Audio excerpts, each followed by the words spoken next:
Hi folks, welcome back to Recycled Model Railways. I'm Paul. So you've seen the thumbnail, it's about the viaduct. I said I was going to bring on the wagons, but we need to do the viaduct. So don't worry, you're not going to watch an entire build, it's just about weathering and ballasting. Speak to you in a sec.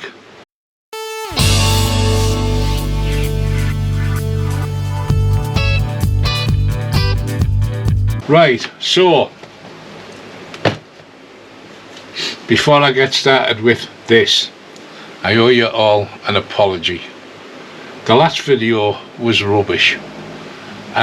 Reason being, the original video I did, tried to upload it every single day and 6 days in a row it would come back right at the end unable to upload, and it was getting on my nerves.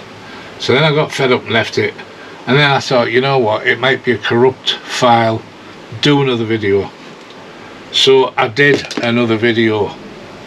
However, there was over a week had gone by now, couldn't remember everything, and I just kind of was rushing to get a video out. I shouldn't have done that because it wasn't right. I didn't show you anything, and if I'm honest, it was just me prattling on for most of it. So sorry folks that you had to watch that, it was garbage. Anyway, one thing I will show you quickly. On the video I talked about the crane, this crane here. I mentioned it on the video, but I didn't actually show you it. I did on the original, but I didn't show you it. So here we are. It was on at 41, down to 35, got it for 30 at the show I mentioned at Locomotion Chiltern. Jenny Kirk did one, looked brilliant. So I have container wagons, I have tank tainers, so thinking about, you know, seeing what I can do with that.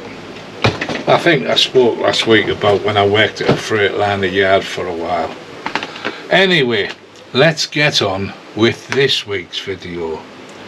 Now, it was supposed to be about the wagons for the permanent way set and getting them finished, but I need somewhere to put stuff, because at the moment I've got a section of my viaduct here with 3 locos on it.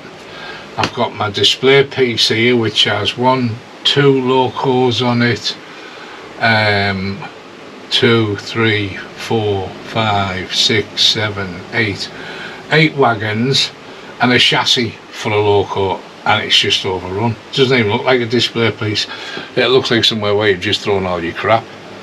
So in order to put them somewhere I needed to finish the viaducts. So I've done some work during the week just doing final things like putting the railings on the tops, putting the underlay on.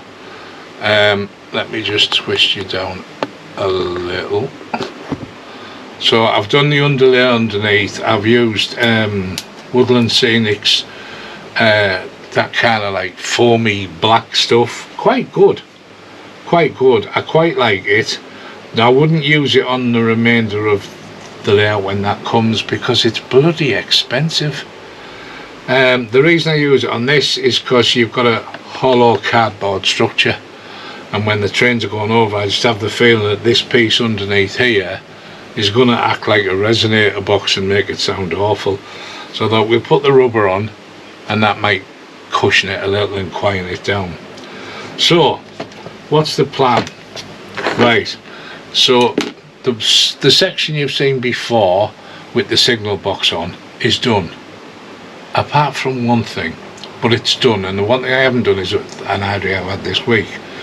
So, and I'm not going to make you sit all the way through the big viaduct section. This is the one that's going to go up there. It was originally going on the drawers behind you, but now I've got a printer, it's just won't fit. So I've had to shorten it a little bit, but what you saw in the video is what it'll be when it's on the track. It's full length. So now it's going to be 3 component parts. The one with the signal box is going to stay on my windowsill. The big long viaduct is going up on the top to put things on, and this section will sit somewhere I don't know where yet, but it'll sit somewhere. And I could have just left this and put it, what was left of the kit, in a drawer, and I thought, well, if you've got an elevated, you know, railway, then at some point it's got to cross more than one bridge, viaduct, whatever you want to call it. So I thought, I'll build this up, and I've made it so that it'll be more of like a inner town type of thing, and I envisage like both of these being roadways through. I'm not thinking like dual carriageway, I'm just thinking like single roadway, pathway on both. So I think this would look nice in a town area. It's short, it's simple. So I'm going to choose this, and basically I'm going to ballast it. I'm not going to make you watch that, because I know there's a million videos out there on ballasting, and to be honest with you, I hate doing this stuff. Hate it. I'm not very good. I did buy that. Right, gear out. Simple. Like I said, white and black. I don't think I want any other colours. Now, these here are my weathering brush set. As you can see, I have quite a few sizes, shapes, etc. And this is my tub where I keep all my weathering equipment. And there's a random brush gone astray there. Actually, there's another one there with me, folks, because I don't know why they aren't in the bundle. Anyway, I have some really skinny, tiny ones, but I've never found a use for them as yet. So in there I have all sorts of Humbrol weathering powders. I've got mostly Humbrol. I have got some DCC concept ones which I haven't used, mostly because they're so small I'm worried they'll run out in 3 minutes. But I've got Sleepogram in here, I've got Roof Date in here, all obviously Rail Match. What else have I got here? Rail Match, Traffic Dirt, forgot I had that one, and then I've got a Humbrol Black Wash and a Humbrol Rust Wash. Now obviously they're going to be used more for wagons, locals, you know. I can't see me using a rust wash on here. Black wash, yeah, if this was textured, yes, I'd consider it, but it's not textured, it's just card. Anyway, stop rabbiting on, Paul, and get on with it. So, pick a brush. Probably going to go with this chunky one. Oh, shit. Right, I'm going to start with the chunky brush, and we're going to do white. So, as I said, generally speaking, these are white underneath. So I'm going to dip my thing in there, and then I always tap it on the lid, because otherwise you get buried with this stuff. So obviously rain is going to fall this way, so we apply in that way. Now as you can see by the way I'm throwing this around, there is no magic trick as to how you want to do this. I'm just trying to give it a whitened appearance, and I will show you in a second, because sometimes some things are just impossible to do when you're trying to keep the camera on it. It usually means that you can't do what you want to do. There you go. Can you see the difference between the two? One looks whitey pink, one looks red. So all I've done, just throw some white in there. So now I'll do the other one, and then we'll do exactly the same with the main part of the viaduct. The difference being on the interior of the roofs, the interior of the arches, I am looking to cover all of it. It'll all be suffering with salt deposits of some kind, but I don't want salt deposits of some kind everywhere. So we're just gonna look at doing just a few streaks.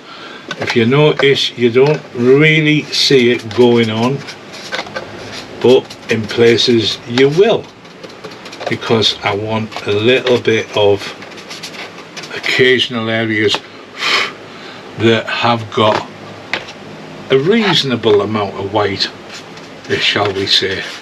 So again, I'm just putting it on, brushing it down, and then when I've done that and I've give it a basic cover, then if I want something a little whiter, I'll go back and get a little bit more powder, just a bit, and introduce a bit more white.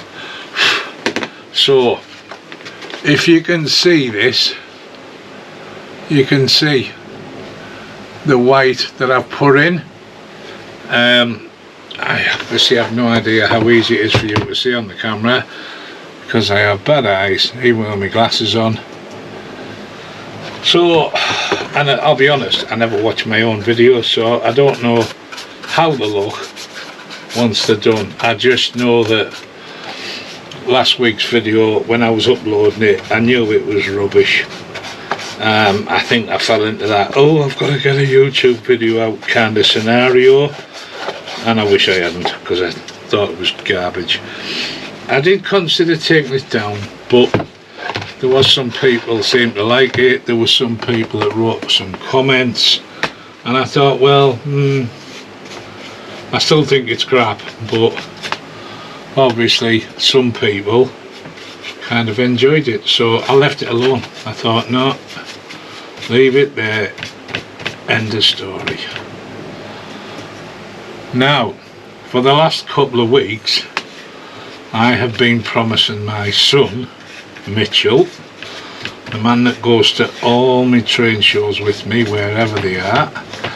Last week we were at Railx North East, up in North Shields, Tyne and Wear. Brilliant show, really big, really good size. I don't know whether you're looking there what I did, but I had a real heavy white streak and I didn't like, and all I'll do then is cross brush it like that, take it back down. Now obviously we've mentioned using black. Black will be where I can tone things down if I'm still not happy. Anyway, back to me rabbiting on while I'm doing this. So anyway, we went to Railx North East in a sports auditorium. Quite a good size. I mean, I know it's nothing like you people who go to all these big posh shows in London and the NEC and that. That's too far for us northerners to travel. But for me, yeah, it was a good show. Much bigger than your usual, you know, local model railway club meet is. There was quite a few trade stands there. My favourite Mr. Triang man was at the show. I usually ask him where he's going next. He always has some stuff, the type of stuff I want to buy. He always has plenty of stuff that I'm interested in, and the first thing me and Mitchell do is go straight to what we call the junk bin. So the junk bin is the boxes that have got all sorts of crap in them that most people can't be bothered to look at, because it means you've got to stand there and go through it. Well, when we go to these places, I have in my head a list of things that I may be looking for at the time. It doesn't mean that I'm not open to ideas. So, saw my man, Triang man, had a little chat, had a look around his stall, and saw some. Now, I believe the actual name is British Rail 12-ton sand wagons. They're like a hopper, but these had iron ore written on them, and I thought they were quite trick. So he had some on his, you know, crap bin, like £3-4 each. So I said, right, there was a deal, so I put them together, and then he showed me there was some in boxes. I don't like buying things in boxes, because things in boxes usually mean more money. Just for the sake of being in a box, it annoys me. Yes, I know the purists out there probably screaming, oh, you're going to have it in a box. I don't. Do you know what I do with the boxes when I get it? I empty them and throw it away. I'm not interested in the box. Yes, there are those people who go on eBay and ask ridiculous prices for old boxes. No, not interested. Get rid of it. It's no good to me. I don't need it. And once the train's out, it's never... Oh, look at that. Once the train's out, it's never ever going to go back in.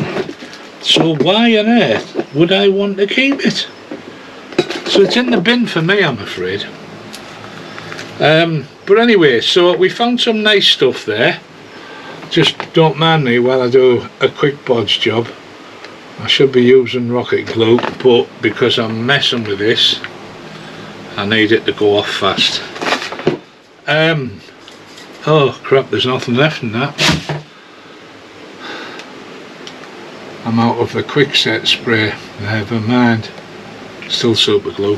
Anyway, so I bought these new hoppers. Now you will see what I've bought. I'll do a video next week, which gives me time to get on with the wagons. I'll do a video next week and show you all the stuff I've bought in the last week and a bit since I was at the show. A lot of it I did buy at the show. But yeah, it was a good show. There was some really good layouts. Oh, I've just noticed there's another one missing.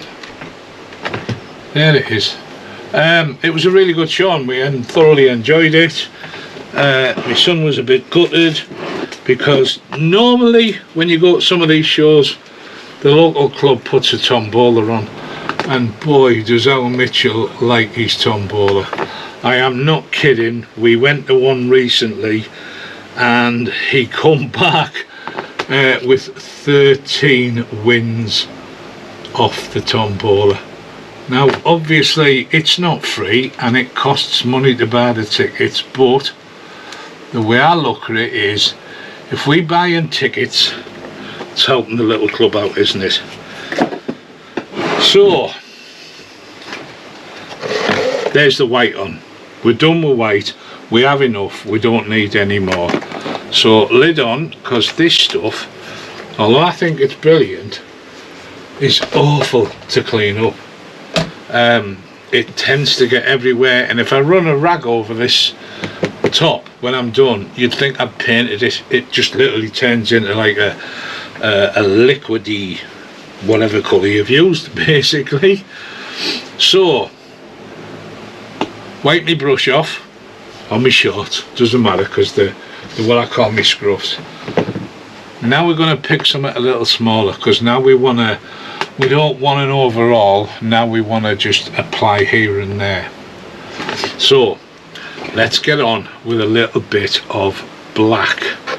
So I'm going to put that there. I will show you every now and again. I'll pick it up and let you see what it is I'm doing.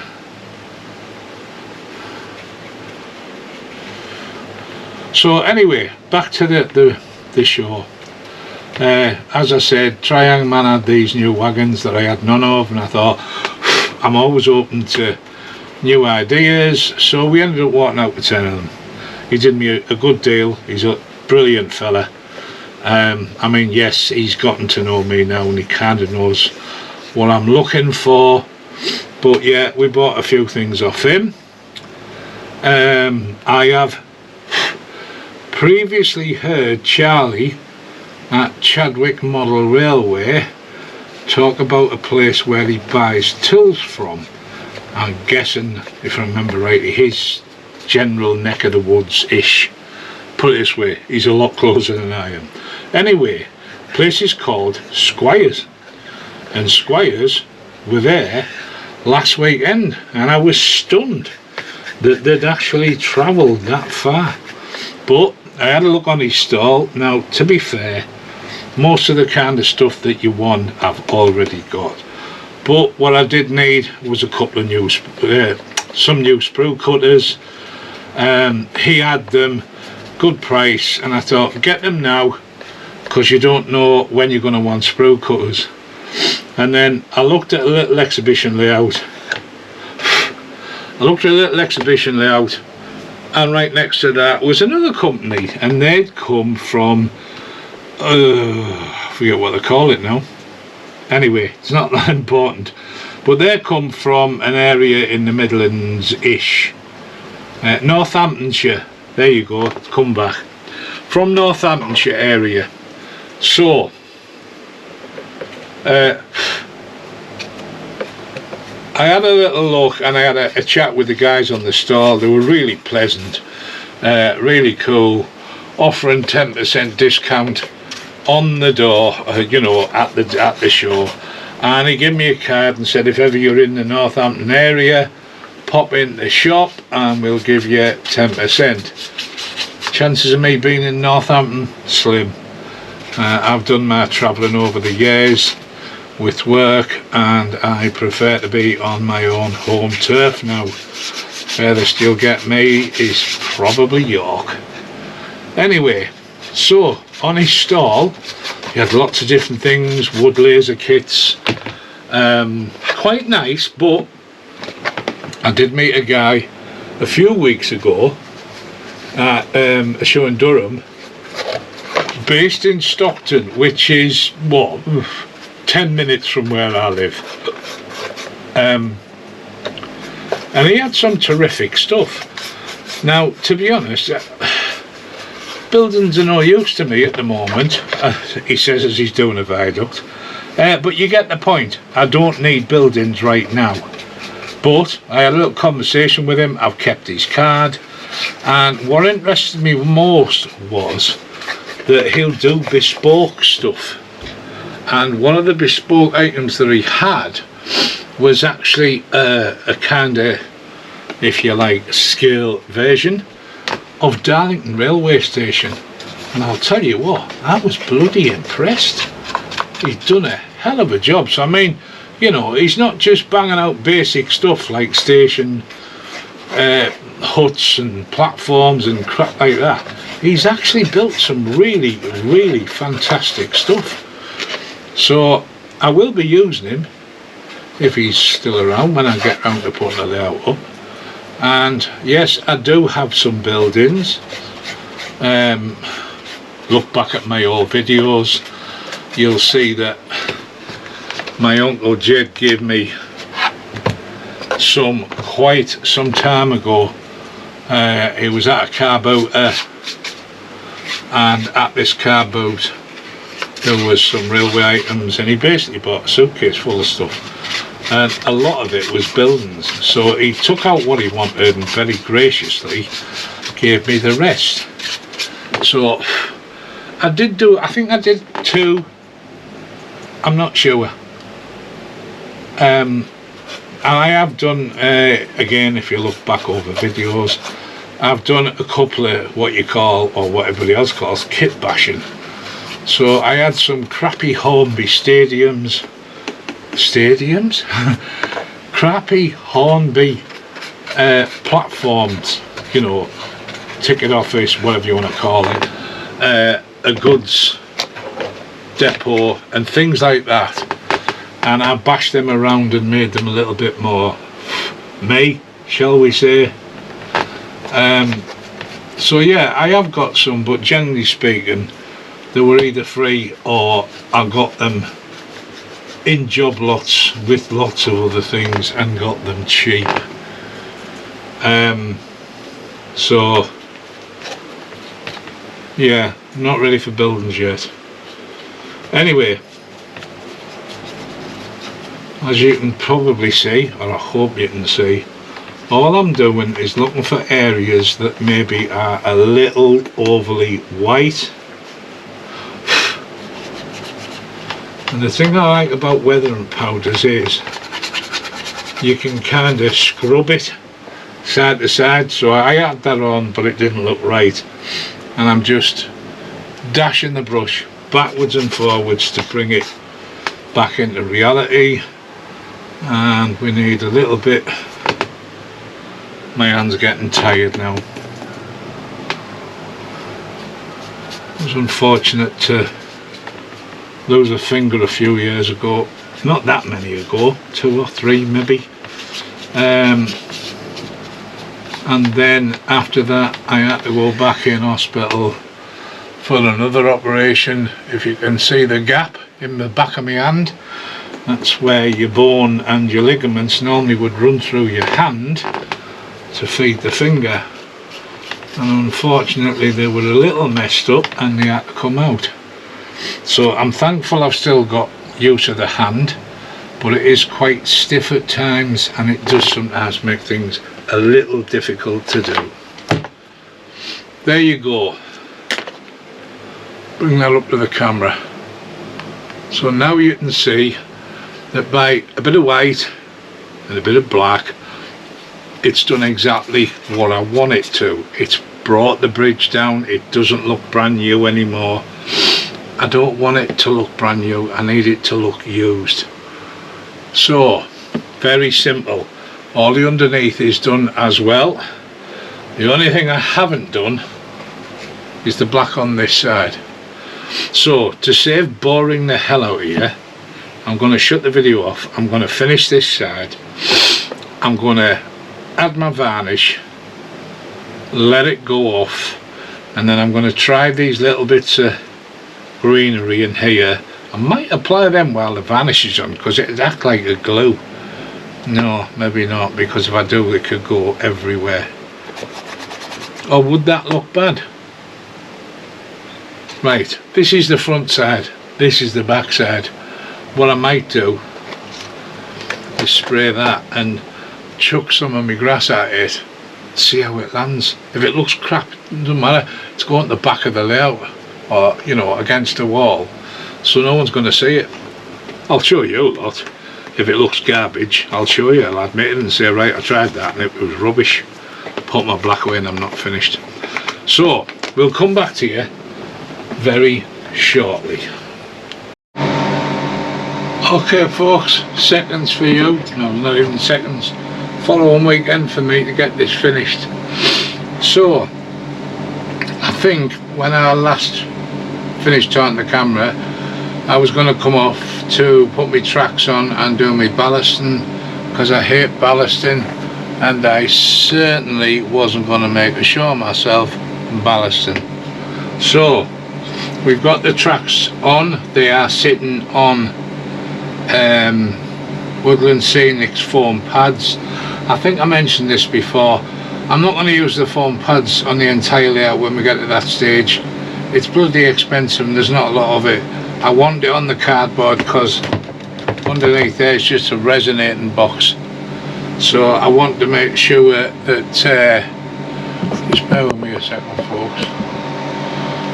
That's better. If I'm going to be on half, I might as well be in rather than half in. So yeah, so we've used Woodland Scenics on that. We've got Pico Code 100 track, we've ballasted it, I've painted the rails, I've painted the sleepers, all in sleeper grime.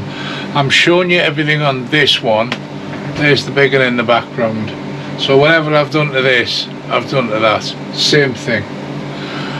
So I put a few bits of, or tufts of grass, shall we say, in places on the track bed and in places where I thought you might get a bit of grass growing in some muck or soil or whatever.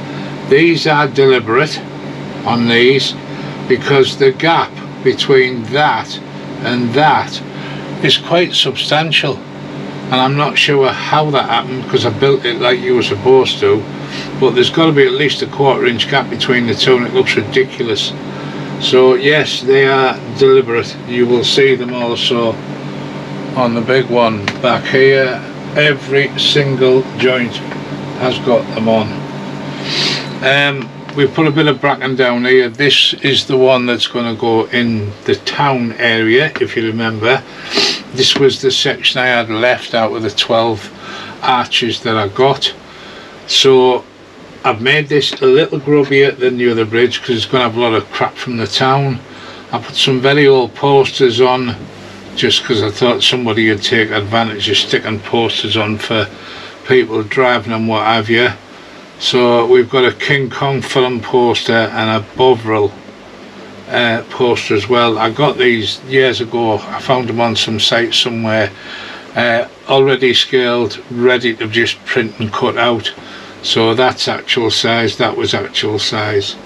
I picked up loads and loads of different posters for train stations, garages if you've got a big garage, general scenery signs, film posters.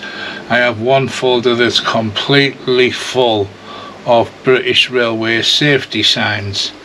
If I eventually get on to getting some engine sheds and things out of the loft, you'll see I used a lot of them posters that were actually being used in the 60s and 70s about safety on the track.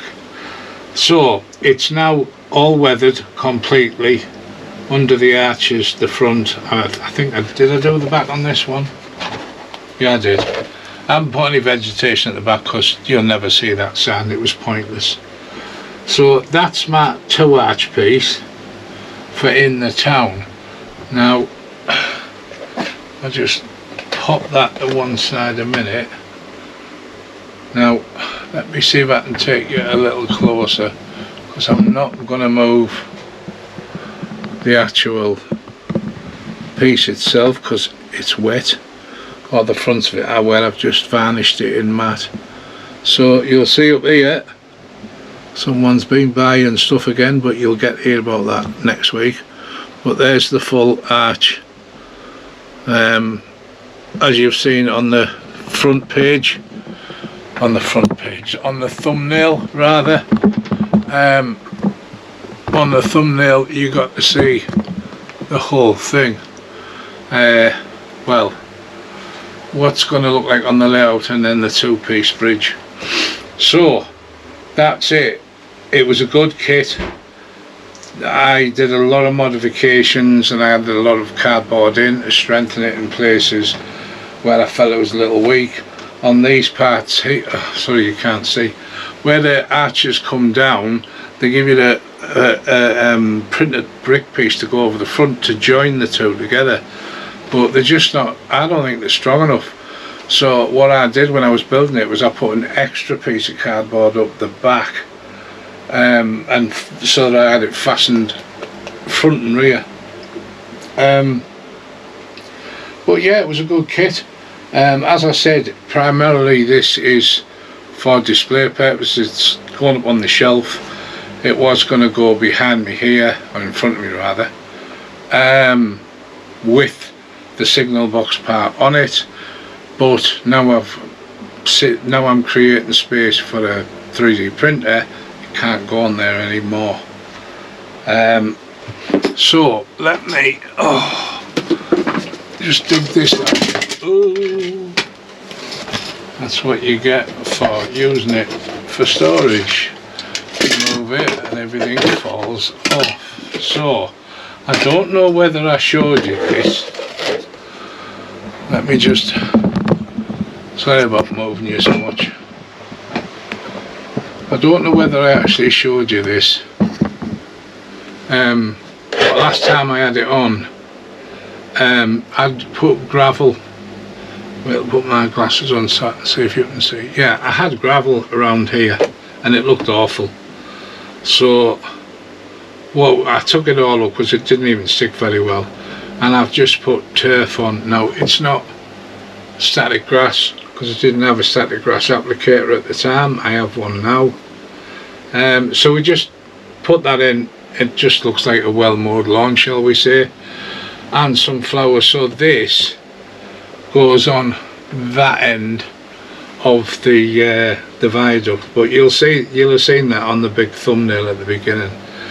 So this project is now finished, so it gives me all of this to put stuff on when I've finished it, and I've got stuff sitting on this which is waiting to come on my bench, and then that'll be another one, and then I've got one over there. But the one over there that you see just behind the bridge is all the projects that I'm working on. And if you remember, I said at the beginning that I needed to get these viaducts finished so that I could put them somewhere when they're done. So we've done that now. We can move on next to the rest of the permanent way stuff. That'll be the next video. It's showing you the finished pieces that, I mean, you've seen the shark van that we did, and the 2 cranes, you saw them as well. What else was there? Oh, and that staff van that I made out of that horrible ratio coach kit that I converted with the roller door on. So yeah, I'm going to finish these now. I've got somewhere to put them, and then I'm not sure which way I'm going to go next, but I have a question for you all, and I bet you're all sitting there thinking, God, every week he's got a question. Well, I always have questions for you. So what's my question? Let me move things out of the way a little so that I can get this on. Now, yeah, I know I'm crooked, but if I fight with this tripod anymore, I'm going to throw it out the window. Right, this isn't a question. Well, it is and it isn't. Have you ever been on eBay? And like me, I like to have a look on about once a week and see what's around and what's available. Now, I have, I'll admit, bought a lot of stuff in the last 2 weeks, I want to say. The last 2 weeks. I was at a show yesterday with Mitchell. The one before that was cancelled. The one before that was Rail-X North East, where I bought a lot of stuff. But it's not all from shows, some of it has been from eBay. Anyway, I'm detracting from the point. So, I'm on eBay, and sometimes I see something and think, I'd love to know how much that sells for. So, I might put a bid on it, or I might just stick it in the watch list. And then I can see what it's gone for. So, I put a bid on something. It didn't have many hours to go when I put the bid on, and I made it for £1 more than the starting price. And I thought, I won't win it, but I don't want to win it because I don't want it. Yeah, you know where this is going, don't you? A few days goes by, and I'm often paying for like 2 or 3 items at a time on eBay, so when it just chucks everything in the basket, I just press pay and that's it. A few days goes by, and I get a surprise. I own what I put £1 over on the bid for, which I am very surprised at, because didn't think they sold that cheap. So what is it that I've got? Let me see if I can do this and get it all in the camera, because it's quite a long box.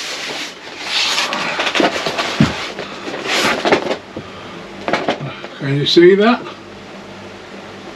I've got a train set in a box. There is nothing missing, nothing. Some of these things come without engines, some of these things come without tracks, sometimes they come and there's all sorts of damage. This, yes, the box was somewhat battered, shall we say, but let me just get this lid off, which is a bit harder to remove now I've sellotaped it to death. So in this box there are 3 original leaflets that came with this set, where all the dealers are, a maintenance sheet, how to put it all together, and where is it? It's dated 5th of the 6th 1979, so it's nowhere near as old as me, but what's that? It's 46-year-old. 46-year-old. So I want to try and do this. No, I won't. Let's move you. Hang on.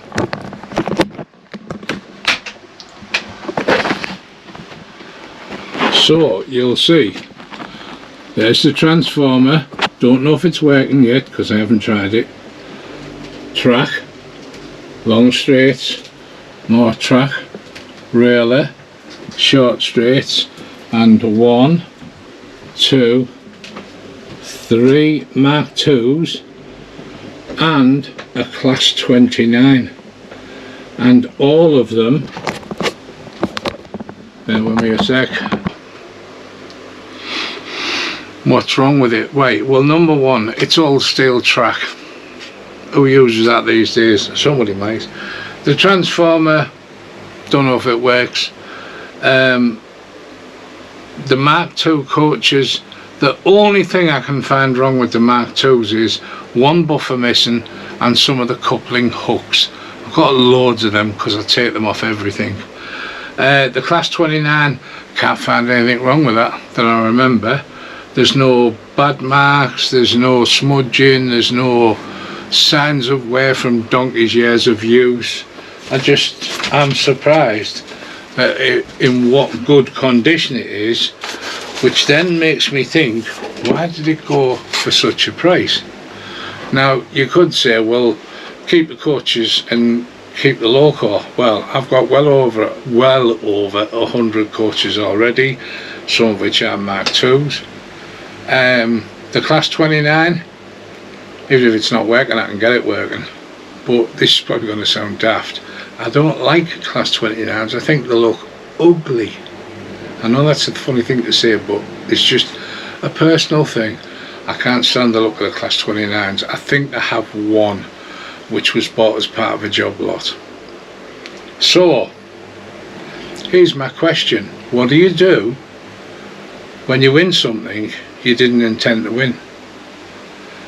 Now, what I am going to do is, I'm thinking about doing a video cleaning all this track up so that it it will carry electricity, testing out the transformer through its various stages to make sure it's sending out, it's at the right level of power in both directions, check all the leads on the plug, change the fuse, and then work on the 3 cottages and the Class 29, put the little hooks on that are missing, so put the buffers on that are missing. But then what do I do with it? Because I don't want it. Now, I'm not going to give it away, I'm not that nice. But it cost me £41. That was it. Now, I thought the train sets went for stupid money, even second hand, old as the hills. I was at a show the other week and there was an Airfix set. Granted, it was a steam engine, but it was a steam engine with goods. The box was way better than the boxes on this thing. Stuff inside was okay, not as good as this, but it was 465 quid. So I'm tend to wonder, why is this thing so cheap? It's either because everybody else in the world hates Class 29s, I don't know. So give me your thoughts or your opinions or whatever. What do you think we should do with this? I'm really not sure, but I do want to go through it, and I do want to make sure that everything's clean, spick and span, electrically safe, and that the logo and the coaches are all 100%. And then I don't know, I think I'm probably going to sell it. I've had a couple of ideas in my head, but nah, I think we're going to shove it on eBay. So unless any of you folk out there would like a train set, then let me know. Starting price is not 41 quid because I've got to put some time into it yet, but I'll sell you it for a sensible price, not what I think it would go for on eBay. Didn't expect to win it, I've got it, so I'm going to make sure it's right and then hopefully send it to a good home. Right, now before I go, one last thing. I promised my boy Mitchell that I would give a shout out to his friend. His friend subscribed to the channel a few weeks ago, so I hope I'm saying this right, but this is a shout out for Rujan. Yeah, Rujan, if you're watching, thank you for subscribing, son. And Mitchell told me about 2 weeks ago or more and I completely forgot, so he left me a little note to remind me to give Rujan a shout out. So there you are, son, hope you see this. After that, we're going to push on. So the next time you'll see me be when I get all them permanent way wagons done, dusted and finished with. They're about 75-80% done. There's just daft bits to do. Mostly now I think it's about putting the NEM pockets in place, and I think, oh yeah, I've got one wagon to deal with, but we'll discuss all that next time round. Anyway, thanks to the new subscribers who come in. I do get me notification, and anyone who subscribes to me, I always subscribe back because I think it's the decent thing to do. So we're gonna go. Thanks all of you for watching. Thanks to all of you for putting up with more of my prattling on, and hopefully we'll see you on the next one. Bye for now.